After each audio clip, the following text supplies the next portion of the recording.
It is a great honor and pleasure to be here at the Lithuanian Parliament. Thank you very much for the invitation, of course. And it is a pleasure to share with you some of the insights on how policy making on internet use can be informed by evidence, especially in the context of areas that can affect children, young people, families, school, and society. I will give you an example of some of the work that we've been doing in the United Kingdom and Italy. Here's some disclosure on my side. None of this will affect the content of my presentation. I would like to start by presenting you briefly a summary of a court case which has recently been presented in California, Los Angeles, at the County Superior Court. It is the case of KGM, a young woman from California who started using social media when she was still a child. Together with her mom, KGM has accused platforms including Instagram, YouTube, TikTok, and Snap of making her addicted and contributing to serious mental health problems. According to the claim, the platforms are not neutral. Instead, they are deliberately designed to keep users, especially minors, connected online as long as possible. In the KGM case, the design feature mentioned included infinite scrolling, autoplay videos, frequent notification, beauty filters that alter the face and the body, which increase comparison and insecurity among them.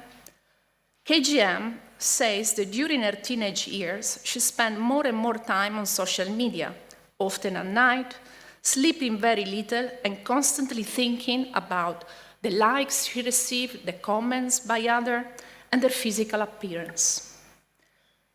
She connects the social media use to depression, intense sadness, loneliness, anxiety, insecurity, suicidal thoughts, problems with her body image, sleeping disorders, and others. On her side, the mother claims that the companies did not provide clear information about the mental health risk for teenagers. She says that she had known about the risk, she would have not given the mobile phone to her daughter. And here is the verdict. It's a lot of yes to a number of questions by the jury. Let me just read one of two to you, but they are all on my slide. Was Meta negligent in the design or the operation of Instagram? Yes. Was Meta negligent in sustainable factor in causing harm to KGM? Yes. Did Meta know, or should it reasonably have known that the design of Instagram was dangerous or was likely to be dangerous when used by a minor in a four-syllable manner? Yes. And so on.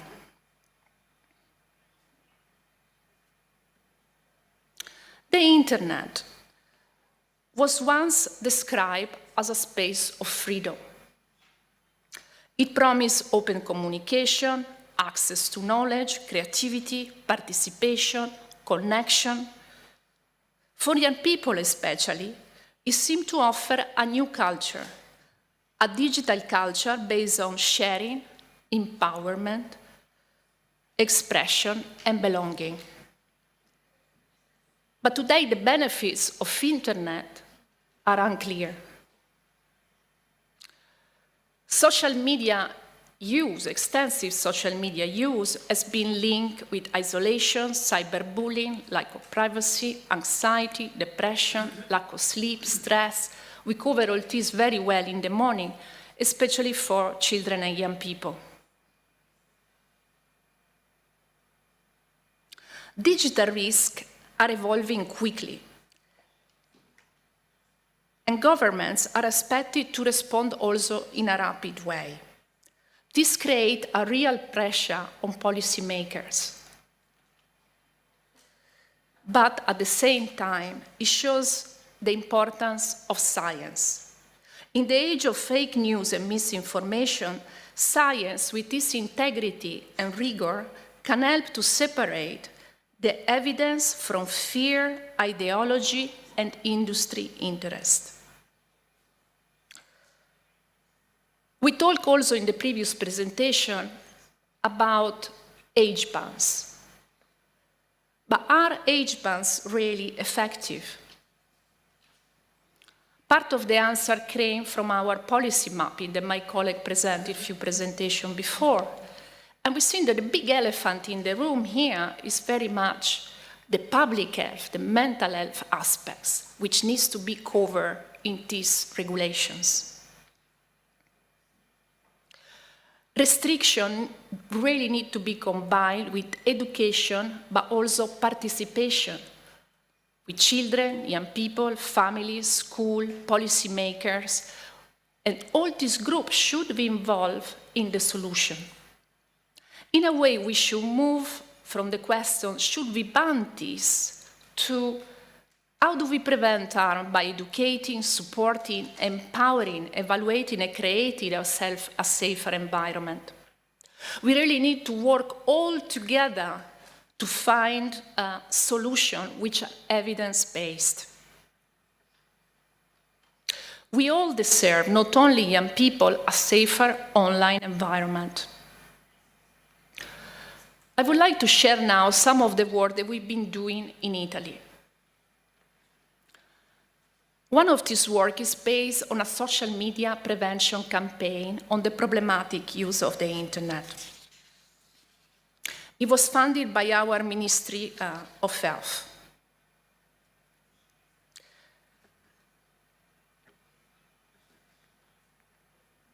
Yeah. Sorry, I need to go back. Yeah.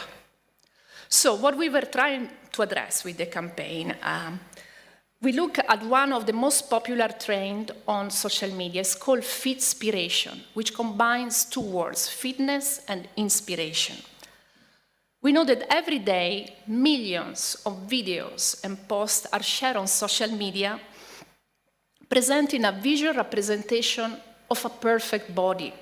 Often they are Photoshop photos or generated by the eye.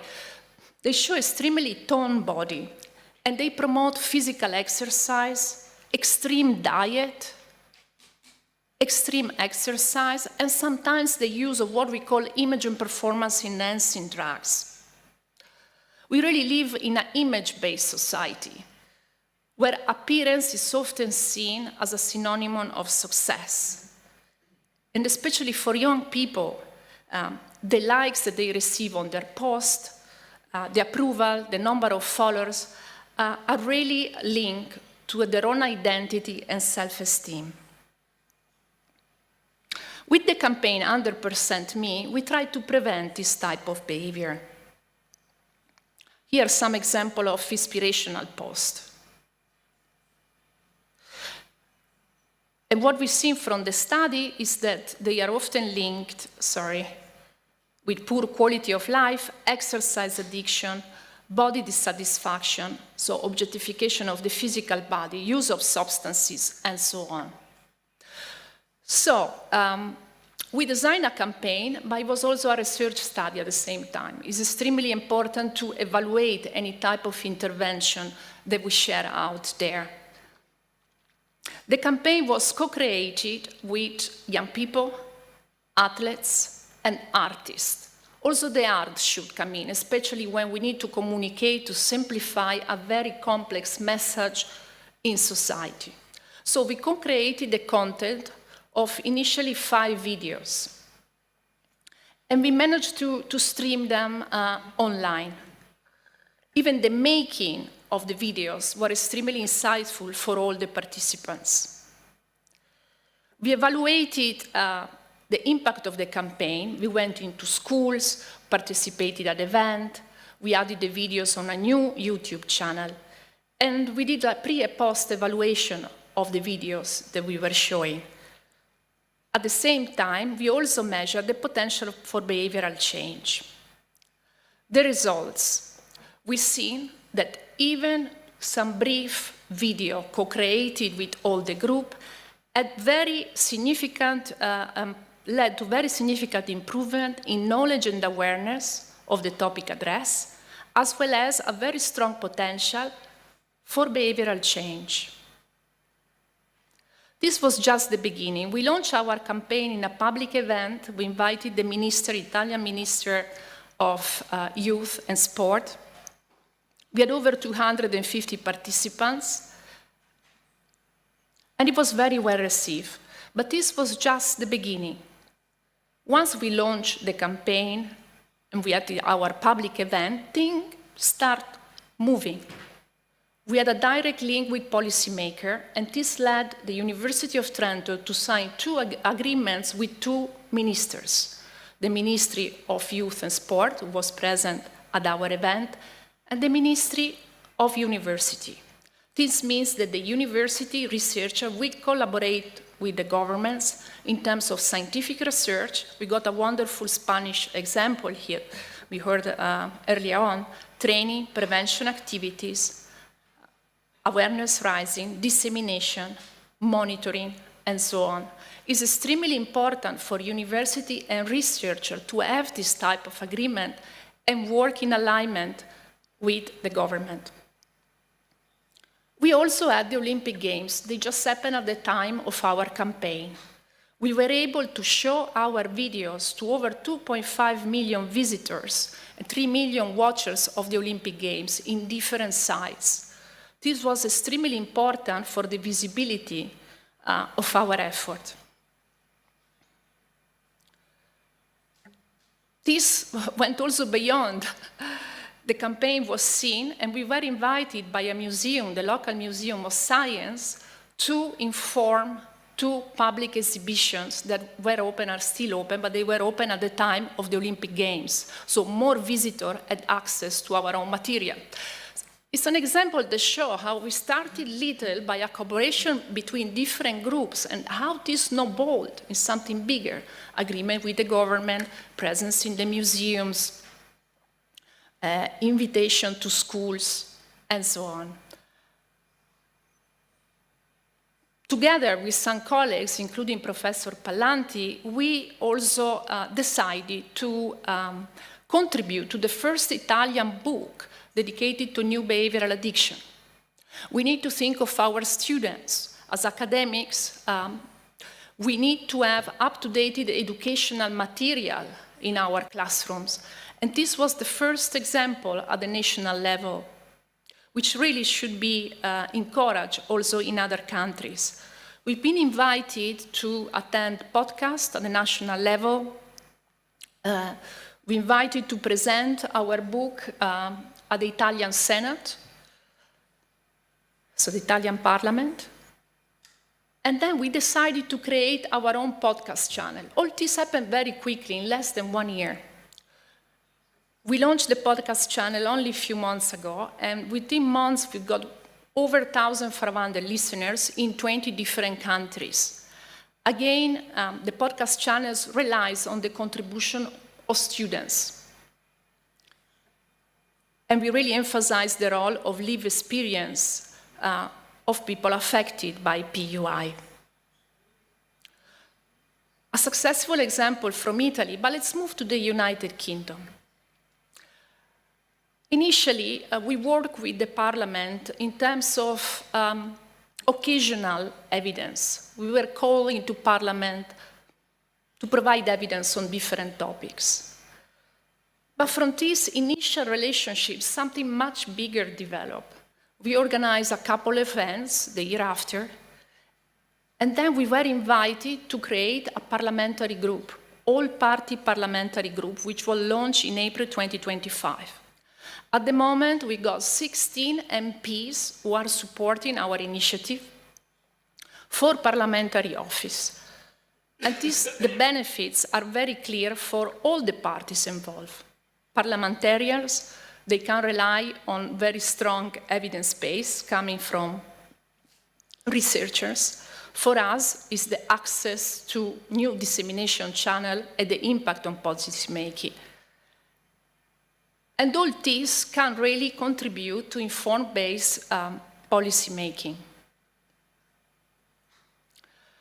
There are 3 lessons from all this that I would like to share with you. As a researcher, it's extremely important to understand how policy making works. Sometimes it's outside our expertise. We work closely in our discipline. This is a call to become multidisciplinary, to be able to understand how law is actually made and the work of policymakers inside their very busy agendas. It's also equally important to understand the moment when it's needed, when the evidence is needed, when is the time to intervene and propose the engagement. Lesson number 2, make science accessible. We all write peer-reviewed publication, maybe publish in the top journal, and we move on with the other project. But what is important here is to be able to simplify the language so that it is understandable to policymakers or colleagues who normally don't read science. In a way, we need to become bilingual in both science and policy. We are talking about producing short briefing, use the plain language, propose concrete options, but be specific in the proposal. Lesson number 3, we already seen it this morning, the importance of meaningful relationship. We are not talking just about one-off intervention inside the House of Law, but is building meaningful relationship with the policymakers. Trust is fundamental in all this. Lithuania is already doing great. We feel extremely welcome here, and we are very grateful for this opportunity. So I strongly encourage the colleagues here to carry on this type of engagement with policymakers. Because PUI is not only an health issue, it's not only an education issue, it's not only a technology issue, it is a societal issue. Together, we should build policy driven by knowledge, responsibility, and shared commitment. Thank you very much for your attention.